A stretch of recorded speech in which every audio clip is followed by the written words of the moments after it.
ay mag-ulam ng gulay ulit guys. Papaya,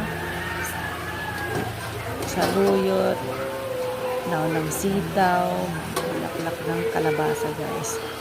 Gulayin natin mag-ulam ng gulay guys kasi ito ay maraming benepisyo sa katawan.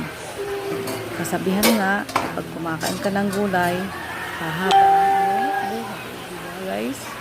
So, ano pang ginagawa nyo guys? Kumain lagi ng gulay. Kaya lang, kumain rin tayo ng karne kasi bakit hindi tayo mamatay? Wow! Oh, okay guys. Yummy guys. Namoy ko na yung malinam-nam niyang singaw guys. Nakapatakam. Kayo ba guys, pag-uulap ng ganito? Rich kasi yung iba dyan, kaya ginagawa ng ganito guys. At yan ang kanyang sahog. Pritong isda guys. Diba? Ito na guys. Tikman natin. At tayo na ay kumain. Bye-bye!